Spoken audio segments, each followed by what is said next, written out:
मुस्लिम league नूं जी नायब सदर मरियम नवाज़ जो चवण आहे त इमरान ख़ान जे माफ़िया जी शिकायत करे रहियो आहे।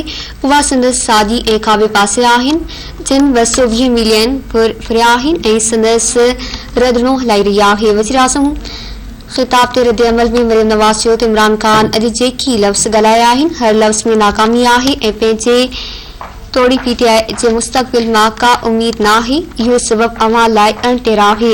हुन चयो त इमरान ख़ान तारीख़ आहे। तारीख़ अहिड़नि माण्हुनि खे बचण जो सबक़ सेखारींदी त उहे आवाम जी ताक़त खां वधीक साज़िशुनि ते यकीन रखंदा आहिनि। मरियम नवाज़ चयो त मुस्लिम लीग नून जे मेंबरनि ते ठाहियल केस कूड़ा ऐं बेबुनियाद आहिनि। सदर हक़ीक़त दुनिया आॾो अची वई आहे। अदलिया ते इल्ज़ाम न लॻायो, वटि रुगो इंतकाम ऐं इंतकाम आहे। संदसि चवणो हो त इमरान ख़ान जो आवाज़ हराईंदड़ जो नफ़र शिकस्त मञींदड़ जो आहे। हुकूमत जे 4 वरियनि दौरान रुगो दवाऊं कई पियूं वञनि। नून लीग जी नायब सदर चयो त इमरान ख़ान जे माफ़िया जी शिकायत करे रहियो आहे। उहा संदसि साॼे खाॿे पासे आहिनि जिन 220 मिलियन फुरिया आहिनि ऐं उहे संदसि रंधिणो हलाई रहिया आहिनि। हुन चयो त अवां जे इक़्तिदार मां कढण ते वधीक ख़तरनाक थी वञण वारी धमकी रुगो फड़की पई आहे। जंहिं ॾींहुं तव्हां इक़्तिदार मां ॿाहिरि निकिरंदा आवाम शुक्राने जा नफ़िल अदा कंदो। मरियम नवाज़ चयो तव्हां नवाज़ शरीफ़ नाहियो जे पोयां आवाम बीठो हो ऐं न ई तव्हां ग़रीब मज़लूम आहियो। अवां साज़िशी ऐं झेड़े करण भरण वारे अमल में शिकार आहियो।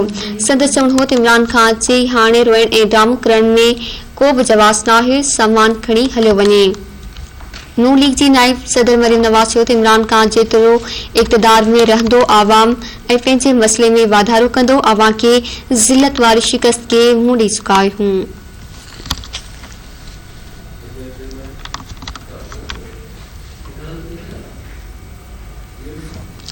पाकिस्तान मुस्लिम लीग नून जी तर्जमान मरियम रखसेब चयो आहे त इमरान ख़ान अॼु अवाम सां न ॻाल्हायो पर मुलाज़मत में वाद जी दरख़्वास्त कई। जंहिंजी नौकरी नोटिस जे मुदे ते हली रही आहे उहो शहबाज शरीफ़ खे तयाद कंदो। वज़ीर आज़म इमरान ख़ान जे बयान ते रद्द अमल ॾींदे मरियम रखसेब चयो त इमरान ख़ान हिकु हारी मायूस नाहिल ऐं चोर साबित थींदड़ शख़्स जियां जज़्बनि जो इज़हार आहे। हुन चयो त इमरान साहब घबराइण जो न पर हाणे घर वञण जो वक़्तु आहे। जेकॾहिं 4 वरियनि में आवाम लाइ कुझु कयो वञे हा त नवाज़ शरीफ़ शहबाज शरीफ़ न करणो पवे हा। नवाज़ शरीफ़ मुस्कुराईंदड़ ऐं इमरान साहब रोईंदड़ रहंदो। मरियम रखसेब वधीक चयो त नवाज़ शरीफ़ शहबाज शरीफ़ क़ौम जूं दुआऊं वरितियूं ऐं इमरान साहब लानतूं वरितियूं। रोइण रड़ियूं या दाहूं पियो। इमरान साहब जे घर वञण जो वक़्तु अची वियो आहे।